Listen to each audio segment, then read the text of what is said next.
அன்பு நிறைந்த இசைப்பிரியர்களே, அடியேன் கலைமாமணி முனைவர் அழகு ராமசுவாமி முகர்சிங் இசைக்கலைஞர். எனது மகாகுரு உலக புகழ்பெற்ற முகர்சிங் மாமேதை கலைமாமணி ஸ்ரீரங்கம் கண்ணன் அவர்களின் ஒரே சீடரான அடியேன் எனது குருவினுடைய வாழ்க்கையை அவர்கள் குடும்பத்தினர் மூலம் அறிந்து கொண்டவற்றை எல்லோரும் தெரிந்து கொண்டு கலை மீது இசை மீது ஆர்வம் இருந்தால் எப்படி சாதனையாளராக மாறலாம் என்பதை அறிந்து கொள்ளவே இந்த ஒளிநாடாவை வெளியிடுகின்றேன். எனது குருவிற்கு சமர்ப்பணம் செய்கின்றேன்.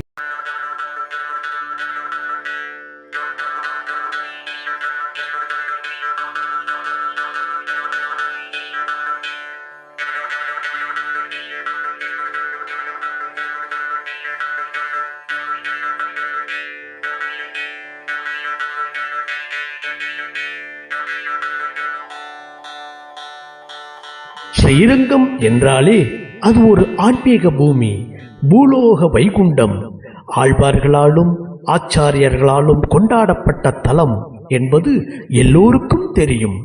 இத்தகைய ஊரில் பிறந்து வளர்ந்து கல்வியில், ஆன்மீகத்தில், சங்கீதத்தில் சாதனை புரிந்தவர்கள் மத்தியில் ஸ்ரீரங்கம் கண்ணனும் ஒருவர். அவர் மோர்சிங் என்ற வாத்தியத்தில் பாண்டித்யம் பெற்று கர்நாடக இசைத்துறையில் தனக்கென ஒரு இடம் பெற்று விளங்கியவர். அவருக்கு எப்படி சங்கீதத்தில் ஈடுபாடு ஏற்பட்டு அதில் ஏதாவது சாதிக்க வேண்டும் என்று ஆவல் கொண்டார் என்பதனை அவர்கள் குடும்பத்தினர் பலமுறை சொல்ல கேள்விப்பட்டிருக்கின்றேன்.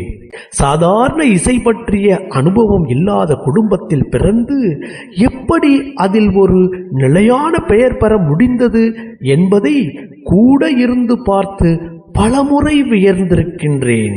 எதிர்கால தலைமுறைக்கு இவர் பற்றி கூறினால் அது நிச்சயம் ஒரு உந்துகோலாக இருக்கும் என்று நினைத்ததன் விளைவாகவே இந்த ஒளிச்சித்திர தொடர்.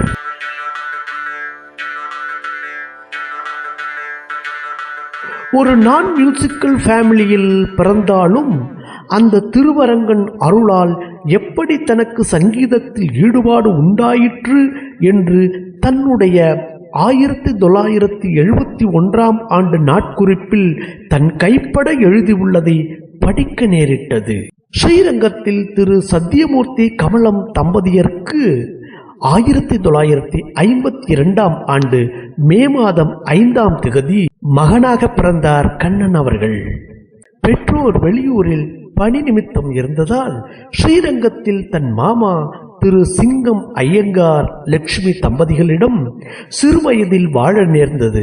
ஸ்ரீரங்கம் ஆண்கள் உயர்நிலைப் பள்ளியில் சேர்க்கப்பட்டு படிக்க ஆரம்பித்தார். மாமா கோவிலில் பணி செய்ததாலும் அவருக்கு இயற்கையாகவே இறை நம்பிக்கை இருந்ததாலும் பள்ளி படிப்புடன் பாசுரங்கள் படிப்பது, கோவிலில் மாமாவுக்கு உதவுவது போன்றே காலம் ஓடிற்று.